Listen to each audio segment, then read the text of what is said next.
1997 में प्रशांत महासागर की गहराइयों में एक अजीब तेज आवाज रिकॉर्ड की गई। ये बहुत ही कम फ्रीक्वेंसी वाली आवाज, जिसे द ब्लूप नाम दिया गया, पहले कभी सुनी नहीं गई थी। कुछ ने अनुमान लगाया कि ये आवाज किसी विशाल समुद्री दैत्य की है। क्या हो सकता है कि पाताल में कोई क्राकेन छिपा हो? सालों बाद वैज्ञानिकों ने पाया कि ये आवाजें हिमखंडों के कारण थीं।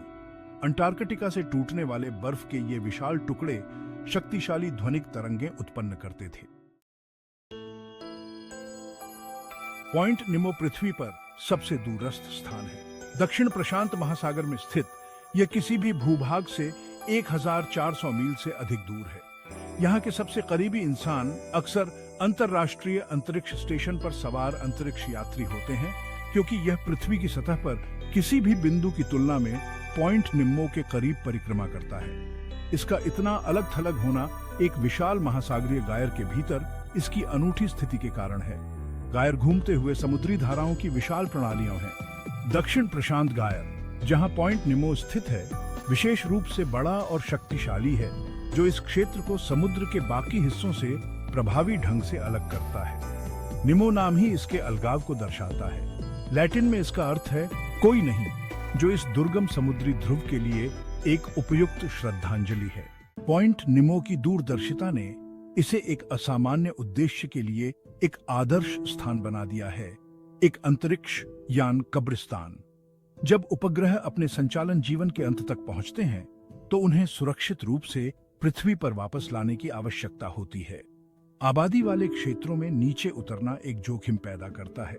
पॉइंट निमो मानव निवासियों की पूर्ण अनुपस्थिति के साथ इन गिरते हुए अंतरिक्ष यान के लिए एक सुरक्षित आश्रय प्रदान करता है। 200 से अधिक अंतरिक्ष यान को इस पानी वाले कब्रिस्तान में दफनाया गया है। अंतरिक्ष यान फिर से प्रवेश करने पर टूट जाते हैं, समुद्र तल के एक विस्तृत क्षेत्र में मलबा बिखेरते हैं। भाग 4, एक कठोर और दुर्गम वातावरण। दक्षिण प्रशांत गायर अलग थलग होने के साथ साथ एक कठोर वातावरण भी बनाता है। परिसंचारी धाराएं पोषक तत्वों से भरपूर पानी को पॉइंट निमो तक पहुंचने से रोकती हैं।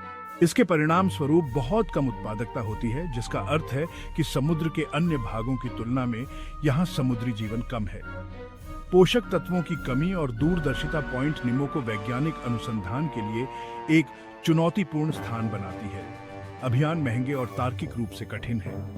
अत्यधिक अलगाव का मतलब है कि आपात स्थिति की स्थिति में कोई भी शोधपोत किसी भी सहायता से कई दिन दूर है।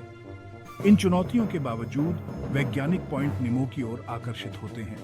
इसकी अनूठी स्थितियां शायद ही कभी अध्ययन किए गए पारिस्थितिकी तंत्र में एक झलक प्रदान करती हैं और हमारे महासागरों पर जलवायु परिवर्तन के प्रभावों में बहुमूल्य अंतर्दृष्टि प्रदान कर सकती हैं। भाग 5, निमो का भविष्य। पॉइंट निमो जल्द ही अंतरिक्ष से एक और आगंतुक प्राप्त कर सकता है, अंतर्राष्ट्रीय अंतरिक्ष स्टेशन या ISS। जैसे जैसे ISS अपने संचालन जीवन के अंत के करीब पहुंच रहा है, इसके नियंत्रित डिओनर्बिटिंग की योजना बनाई जा रही है। इसके आकार और मलबे के संभावित जोखिम को देखते हुए पॉइंट निमो ISS के अंतिम विश्राम स्थल के लिए प्राथमिक उम्मीदवार है। अंतरिक्ष अन्वेषण में अंतर्राष्ट्रीय सहयोग का प्रतीक, स्टेशन पहले से ही अथाह मैदान पर आराम कर रहे अंतरिक्ष यान के मूक बेड़े में शामिल हो जाएगा। ISS का डिओनर्बिटिंग पॉइंट निमो के असामान्य इतिहास में एक और अध्याय जोड़ेगा। समुद्र में यह एक बार अस्पष्ट बिंदु हमारी तकनीकी चमत्कारों के अंत और नई वैज्ञानिक खोजों की क्षमता दोनों के लिए एक केंद्र बिंदु बन गया है। भाग 6, रुचि का स्थान। पॉइंट निमो हमारे ग्रह की विशालता और रहस्य का प्रमाण है। समुद्र में यह दूरस्थ, उजाड़ सा दिखने वाला स्थान एक अनोखा आकर्षण रखता है। ये चरम सीमाओं का स्थान है। भयानक सन्नाटा केवल हिमखंडों के टूटने की आवाजों से टूटता है। अंतरिक्ष यान के अपने अंतिम विश्राम स्थल को खोजने का स्थान है। पहुंचने और अध्ययन करने में चुनौतीपूर्ण होने के बावजूद पॉइंट निमो हमारे ग्रह की गतिशीलता और पृथ्वी और अंतरिक्ष दोनों में मानवीय गतिविधियों के प्रभाव को समझने का एक अनूठा अवसर प्रदान करता है। जैसे जैसे हम ब्रह्मांड में आगे बढ़ते हैं, पॉइंट निमो जैसी जगहें हमें जिम्मेदार अन्वेषण के महत्व और हमारे ग्रह के सबसे दूरस्थ कोनों की रक्षा करने की आवश्यकता की याद दिलाती हैं।